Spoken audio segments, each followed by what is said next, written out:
Let's talk about J.K. Rowling in a war of words with Emma Watson. Oh dear, little Emma Watson, Hermione Granger, of course, star of the Harry Potter films, and well, a few other ones since then. But you know, she got tens of millions of pounds in the bank from a very young age, thanks to the person who wrote the Harry Potter books, J.K. Rowling, and yet she turned on her very quickly and, yeah, let's face it, pretty viciously at a time when J.K. Rowling was simply standing up for, well, women like Emma Watson's rights.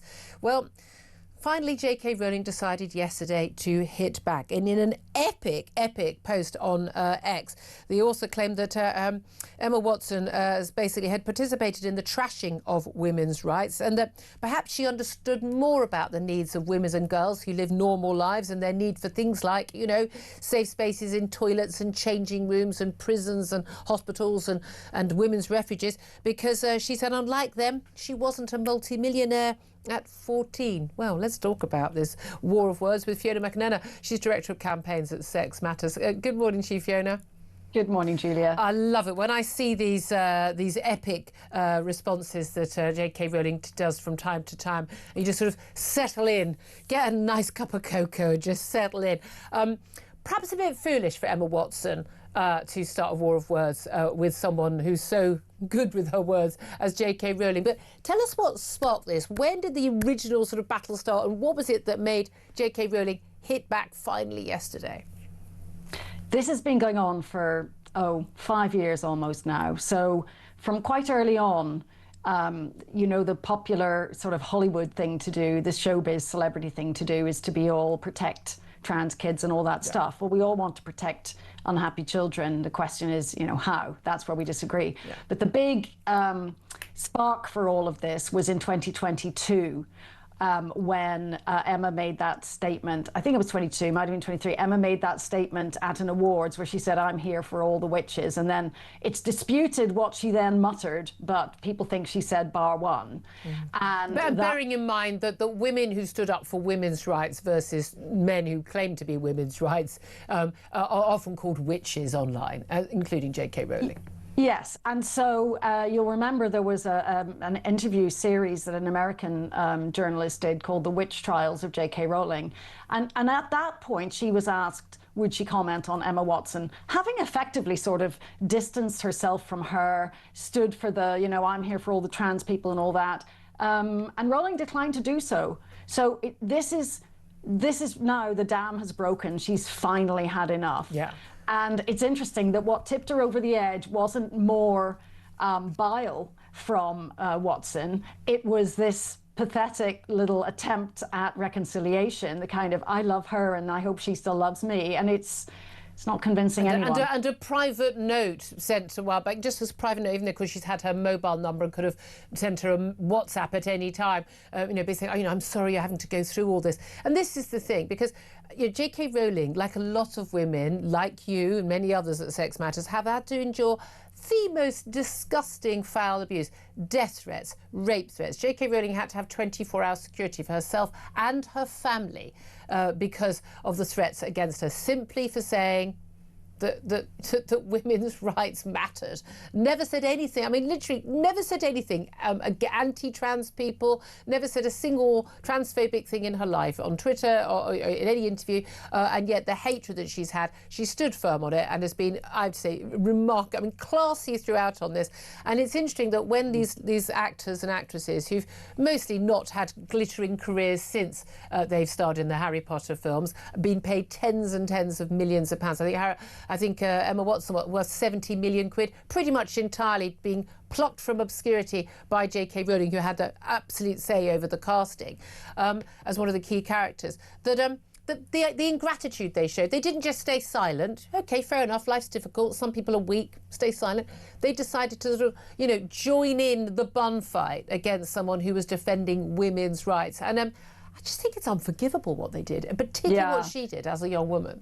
And she's 35, remember? Yeah. So, you know, she's been in her 30s since this all kicked off. And as you say, she went out of her way to trash J.K. Rowling to distance herself from her. But I think what's Give the money back, Emma. If you're that horrified, give the money back. But these are the young actors. They didn't want J.K. Rowling involved in any sort of reunions or anything like that, as if she was sort of, they wanted to unperson her. I mean, well, if you feel that angry about it, give the money back. Yeah. Well, I think what's kind of sickening too, and we all feel it, is the people who sidle up to you and say, you know, I won't say anything, but I do agree. Oh. And I understand some people are in a position where they can't risk their livelihood or won't, and I respect that. That's clearly not the case with the multi-millionaire Emma Watson. And in her case, as you point out, Julia, she went much further. She made such strong noises to say, I'm nothing to do with that old witch. Yeah. But she's finding now that it's not good enough. Nothing that you do is enough. And the mere fact that she's even expressed some positive emotion for J.K. Rowling means that over on not on X, but on Blue Sky, which is supposed to be the nice place, I gather they're writing really nasty things about her. Dear. Daring to endorse the witch. Well, maybe J.K. Rowling might send her a nice note, you know, privately as well. But I mean, this is the thing. It's never going to be good enough. And we scream. And again, she wasn't saying about, like I don't want people to be transphobic to, you know, to trans people and expressing a view. She said she made it personal about J.K. and wanted everyone to know about it. But also she was talking about, again, trans kids. No such thing as a trans kid. She was someone who supported puberty blockers and basically, you know, under 18s, adults, you know, girls having their breasts removed. I'm sorry. That's unforgivable. If you're on the side of the people who are, you know, surgically, you know, mutilating children, you ain't on the good side. Yeah, she was completely endorsing medical transition of children, the Mermaids charity that is all for that, when historically... Run by a woman who took her 6-year-old son abroad to remove his penis and everyone knew that if you just waited, that most children would grow out of their distress. Puberty is the cure for thinking you're in the wrong body, because puberty is what shows you certainly are not. Yeah. And many of them are gay if they're let grow up properly. And so if you don't let them grow up, it's kind of homophobic. It's kind of, you know, conversion. It is. I mean, you are much more forgiving of Emma Watson, and these people who say, look, I can't speak out. You know, there's a part of me that says, I mean, I know when people like Graham Linehan speak out and then they found themselves cancelled. I understand that, but I think it's been safe for a little while now. But again, the people who don't speak out, well, you know, you're part of the problem. If you're not part of the solution, you are part of the problem. Yeah, if we could get everyone who agrees that it's wrong to mess with children's puberty and it's wrong to tell people they can change sex, if we could get everyone to agree with that, or to take women's safe spaces, that would be almost everyone. Yeah. So we would be safe. And the only thing that is stopping that is the fear of cancellation. So we are, over time, more people will speak out. But the majority opinion is absolutely with us. And the way to protect these children, these so-called trans children, is to be honest and caring and supportive and tell them things will get better and they will grow up fine. Absolutely. Fiona McAnena, thank you so much. You've been brave throughout, a lot braver than the Emma Watsons of the world, Director of Campaigns at Sex Matters.